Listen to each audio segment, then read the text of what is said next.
Convite a Platão, por Giovanni Reale. Tradução de Maurício Pagotto Marsola, edições Loyola, canal Le Conde. Caros ouvintes, caso gostem do que aqui será lido, por favor, adquiram o livro. E caso gostem do meu trabalho, possam, devam e queiram auxiliá-lo, se é possível via Pix, PayPal, Apoia-se, Vaquinha. Também é possível fazer como o Alan e nos comprar livros que chegarão pela lista de desejos da Amazon, ou ainda tornando-se membro. Tornando-se membro, você pagará uma assinatura mensal.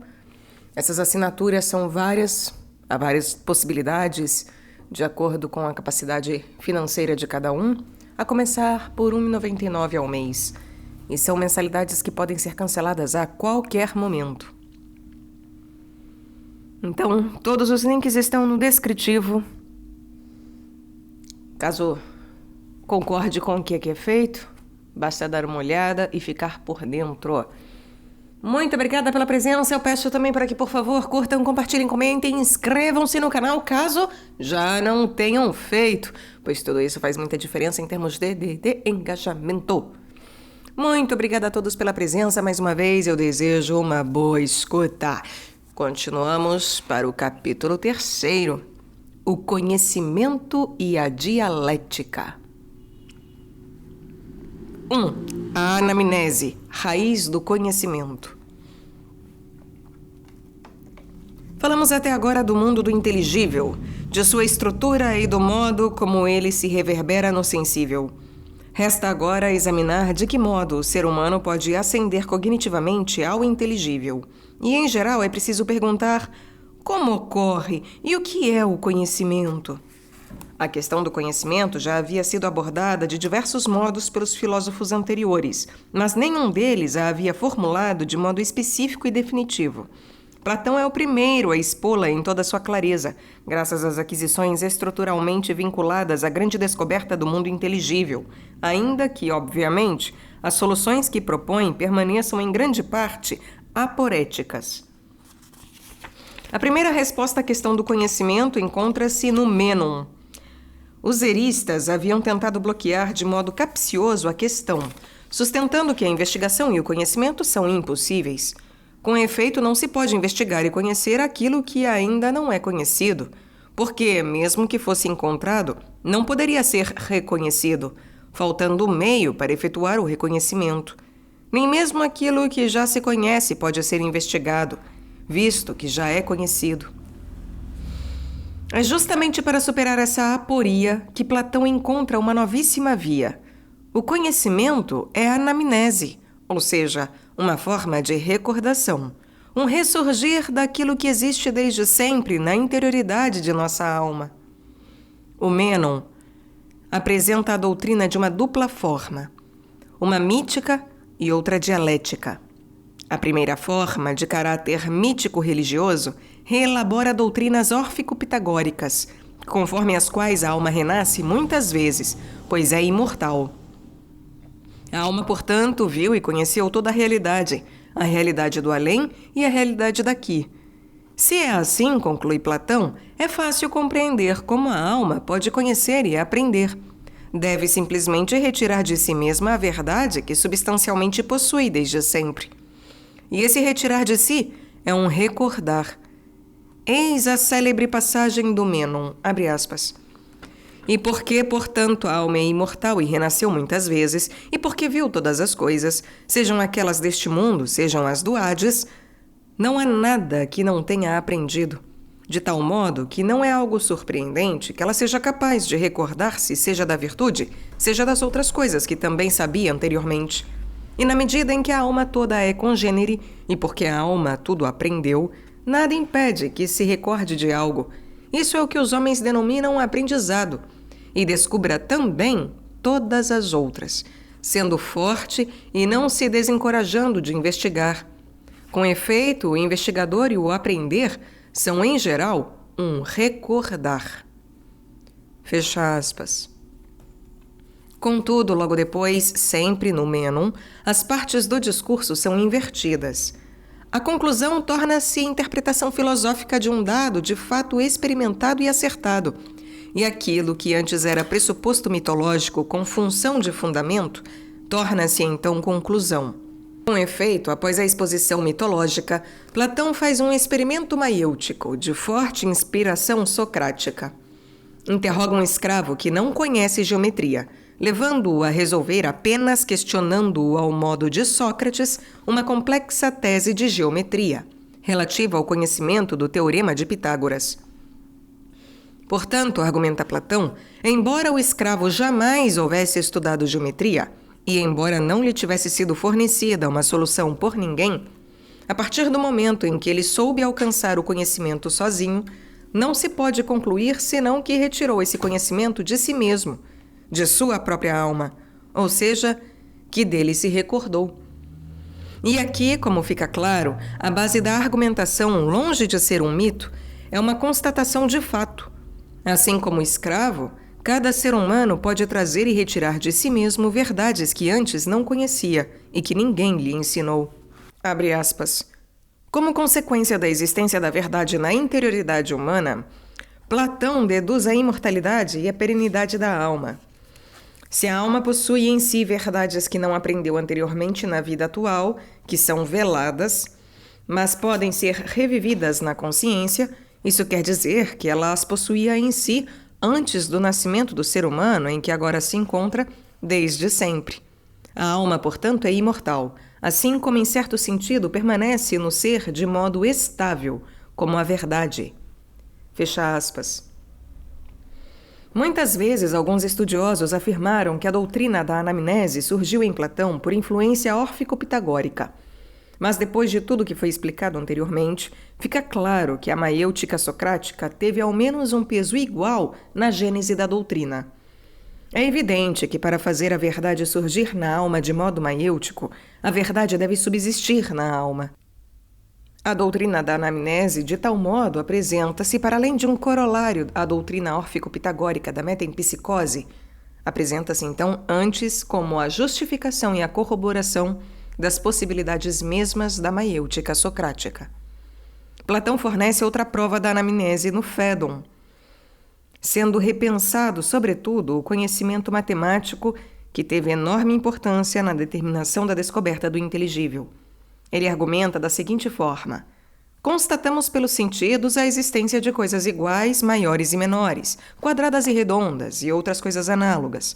Contudo, com uma reflexão autêntica, descobrimos que os dados fornecidos pela experiência, todos os dados, sem qualquer tipo de exceção, nunca se adequam de modo perfeito às noções que lhes são correspondentes, que, contudo, dominamos de modo indiscutível.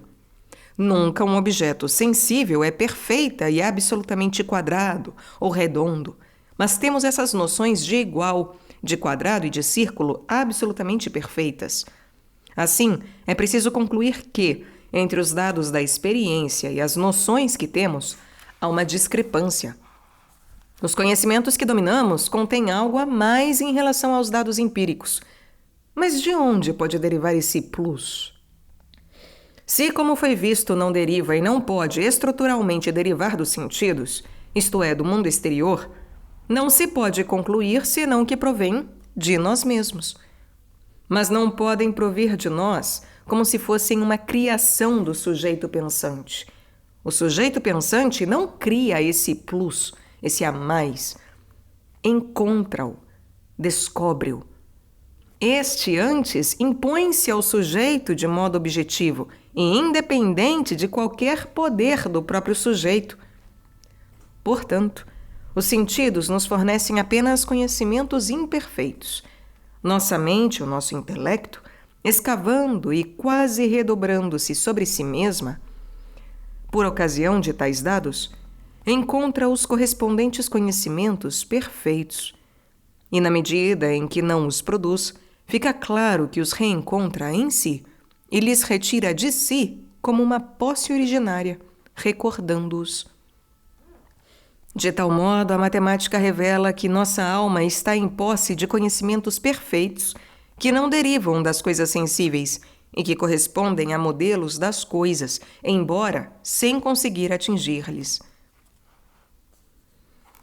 Platão repete o mesmo raciocínio a propósito das várias noções estéticas e éticas, belo, justo, bom, piedoso, etc., que, por aquele plus que englobam em relação à experiência sensorial, não podem ser explicadas senão como uma posse pura e originária em nossa alma, ou seja, como reminiscência. E a reminiscência supõe estruturalmente uma impressão da ideia na alma, uma visão, entre aspas, metafísica originária do mundo ideal, permanente, embora velada na alma de cada um de nós. Platão manteve essa doutrina e a repete no Fedro, assim como no tardio Timeu. Alguns estudiosos viram na reminiscência das ideias a primeira descoberta ocidental do a priori. Essa expressão, ficando claro que não é platônica, pode sem dúvida ser usada desde que se entenda não o a priori do tipo subjetivo kantiano, mas o objetivo. As ideias são, com efeito, realidades objetivas absolutas, que, mediante a anamnese, impõem-se como objetos da mente. E na medida em que, na reminiscência, a mente apreende e não produz as ideias, apreendendo-as de modo independente da experiência, ainda que com o concurso da experiência, uma vez que devemos ver as coisas sensíveis iguais para que nos recordemos do igual em si e assim por diante, então podemos falar em descoberta do a priori, ou seja, da presença no ser humano de conhecimentos puros, de modo independente da experiência, ou da primeira concepção do a priori na história da filosofia ocidental. 2. Os graus do conhecimento. A anamnese explica as raízes ou a possibilidade do conhecimento, enquanto afirma que o conhecimento é possível porque temos na alma uma intuição originária do verdadeiro. Para determinar as etapas e os modos específicos do conhecimento, devemos nos referir à República e aos diálogos dialéticos. Na República, Platão parte do pressuposto de que o conhecimento é proporcional ao ser, de modo que somente aquilo que é maximamente ser é perfeitamente cognoscível, enquanto o não ser é incognoscível de modo absoluto.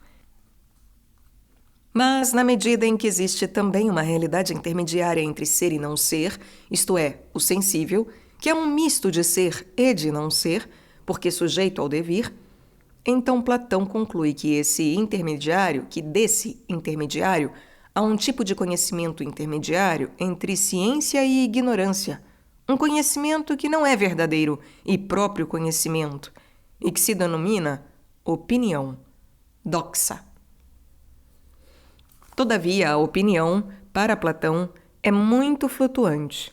Embora possa ser verdadeira e reta, nunca pode ter em si a garantia da própria correção, e permanece sempre volátil, como é volátil o mundo sensível ao qual ela se refere.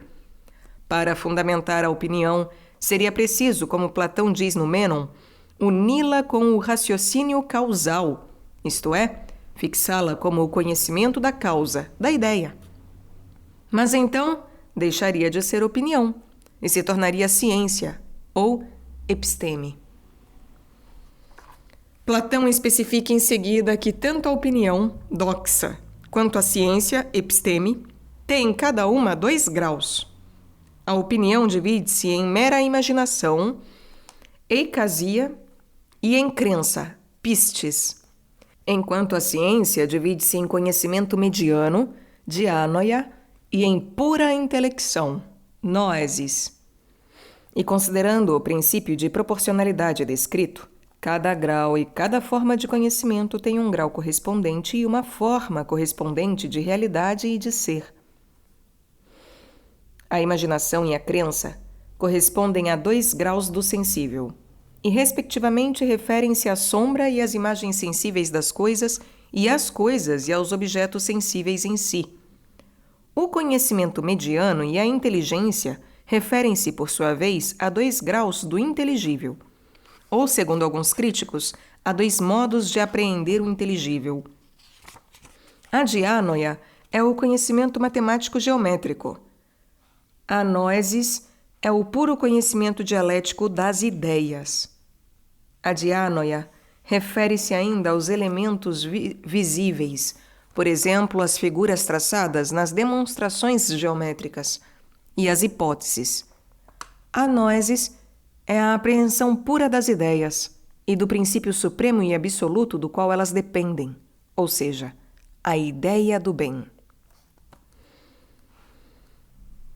E aí há aqui um gráfico, como que um gráfico, né? Uma apresentação dos planos do conhecimento, são os graus, me perdoem, são os graus de conhecimento e de realidade, que dividem-se em planos de conhecimento e planos do ser.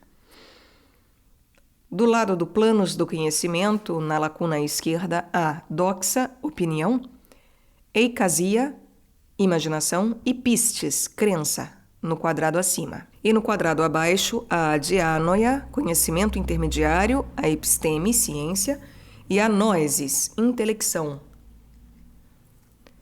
Ao lado direito, a coluna apresenta também, em um quadrado, no de cima, no quadrado superior, imagens sensíveis, mundo sensível, objetos sensíveis. E no quadrado abaixo, inferior, objetos matemáticos, os entes intermediários das doutrinas não escritas, mundo inteligível, ideias e ideia do bem. 3. A dialética. Via de regra, os homens comuns detêm-se nos 2 primeiros graus da primeira forma de conhecimento, isto é, ao opinar, os matemáticos ascendem à dianoia. Somente o filósofo ascende à noesis e à suprema ciência. O intelecto e a intelecção, abandonando as sensações e qualquer elemento ligado ao sensível, apreendem, por meio de um procedimento simultaneamente discursivo e intuitivo, as puras ideias, seus nexos positivos e negativos, isto é, todos os seus vínculos de implicação e de exclusão, e ascendem de ideia em ideia até a apreensão da ideia suprema, ou seja, do incondicionado.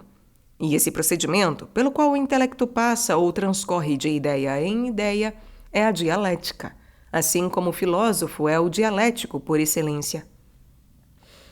Compreende-se, portanto, como, sobretudo da República em diante, Platão buscou aprofundar em todos os modos esse conceito de dialética, tanto em seus escritos como em suas aulas. De tal modo, os diálogos posteriores à República são chamados de dialéticos e demonstram como e em que medida ser filósofo significa ser dialético, pois somente mediante a dialética se pode alcançar a verdade. A dialética tem 2 formas particulares pelas quais opera. Há, em primeiro lugar, uma dialética ascendente, que é aquela que, livre dos sentidos e do invisível, conduz às ideias, e em seguida, de ideia em ideia, até a ideia suprema por meio do procedimento sinótico, que aos poucos reúne a multiplicidade na unidade.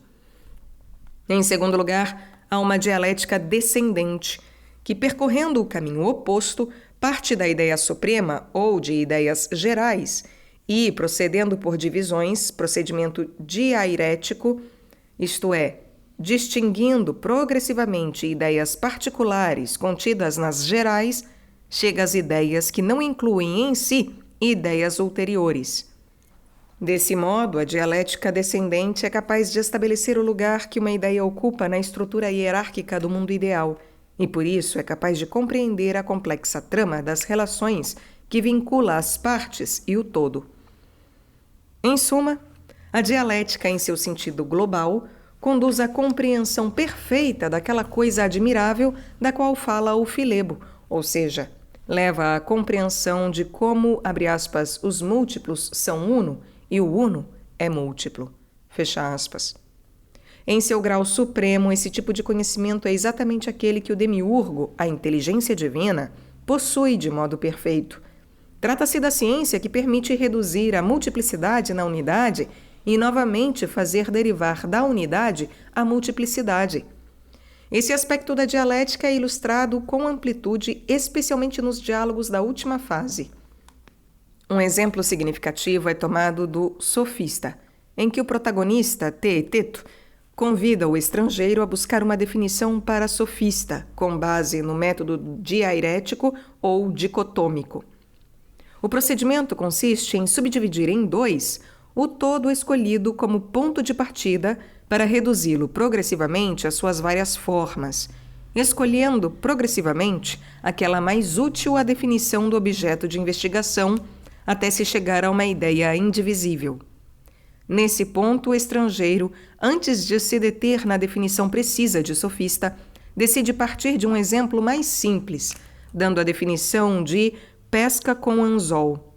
O ponto de partida acerca do qual ambos os interlocutores estão de acordo é que a pesca com anzol é uma arte. Chegando a este ponto, a definição de pesca com anzol pode ser dada por meio da reunião de vários aspectos contidos ao longo do procedimento dialético ilustrado. A pesca com anzol é uma arte de aquisição por meio da captura e por meio da caça de seres animados que nadam no mar, realizada por meio de perfuração e com o uso de um anzol usado de baixo para cima. Para concluir, podemos dizer que a dialética é a apreensão fundada na intuição intelectual do mundo ideal, da sua estrutura, do lugar que cada ideia ocupa em relação às outras ideias em tal estrutura, e esta é a verdade. Como fica evidente, o novo significado de dialética depende inteiramente dos êxitos da segunda investigação. Aí há aqui um quadro, como que um quadro? Na verdade uma apresentação em forma de esquema em relação à própria pesca, né? E aí há as possibilidades. Não é uma arte, é uma arte. Aí parte-se do é uma arte. Na acepção de que seja uma arte, é uma arte de produção, de aquisição. Por meio da troca ou por meio da captura? Por meio da captura. Por meio da luta ou por meio da caça? Por meio da caça. De seres animados ou inanimados? Animados. Terrestres ou aquáticos? Aquáticos. Flutuantes ou submersos? Submersos. Com redes ou por meio de perfuração? Perfuração. Com o fogo ou com o anzol? Anzol. De cima para baixo, que é pesca com tridente, ou de baixo para cima, que é pesca com anzol? De baixo para cima. 4. O esquema protológico da dialética centrado no uno e no múltiplo. Tudo o que dissemos ainda não atinge o fundamento e o esquema protológico da dialética, ou seja, aqueles nexos fundamentais que constituem a trama da própria dialética, em geral e em particular. 3 pontos merecem um destaque especial. Em primeiro lugar, o procedimento sinótico e o diarético vinculam-se de diversas maneiras e de modo encadeado, sendo que um se torna compreensível apenas em conexão com o outro, e vice-versa. Em segundo lugar, os nexos fundamentais consistem nas relações uno-múltiplo, e as escansões dos 2 procedimentos dialéticos são tanto aquelas que conduzem a apreender de modo sinótico a multiplicidade na unidade até a unidade suprema, quanto aquelas que conduzem à decomposição diarética da unidade na multiplicidade, de modo a compreender como o uno explica-se no múltiplo. A dialética, em suma, em seu sentido global, conduz à compreensão perfeita daquela coisa admirável da qual fala o Filebo. Como o múltiplo pode ser uno e o uno pode ser múltiplo. Em seu grau supremo, esse tipo de conhecimento é exatamente o conhecimento que o demiurgo, a inteligência divina, domina de modo perfeito. Trata-se da ciência que permite reduzir a multiplicidade à unidade e, novamente, derivar a multiplicidade da unidade. Síntese dos diálogos. Mênon. O Mênon foi composto pouco depois da fundação da Academia, 388 a.C. A questão que ele discute é se a virtude pode ou não ser ensinada. Parte-se de uma série de definições de virtude dadas por Mênon, que se mostram inconsistentes. Passa-se então à apresentação da doutrina do conhecimento tomado como anamnese, como recordação da alma, demonstrando-a com um experimento maiêutico que Sócrates faz com um escravo, de cuja alma faz emergir, pela recordação, a solução de um problema geométrico. Demonstra-se, portanto, que a virtude poderia ser ensinada apenas se fosse ciência. Em seguida, Ânito, o acusador de Sócrates, entra em cena, sustentando a tese de que os sofistas e todos os bons atenienses são mestres de virtude. Tese que Sócrates refuta, demonstrando que nem mesmo os melhores políticos atenienses se mostraram mestres de virtudes. Em Atenas houve bons políticos, mas estes governaram a cidade não por meio da ciência, mas pela reta opinião e pela inspiração divina. As conclusões do diálogo são as seguintes. Abre aspas. A virtude não deveria ser dada nem por ensinamento nem por natureza, mas por uma espécie de sorte divina, sem que aqueles que dela são tomados tenham disso consciência. A menos que entre os homens políticos haja um capaz de tornar políticos, também há outros. Fecha aspas. Esse homem foi Sócrates, e assim queria ser Platão. A virtude pode surgir no ser humano como ciência, no modo em que Sócrates fazia com a maiêutica e como Platão quer fazer com a anamnese dialética na academia.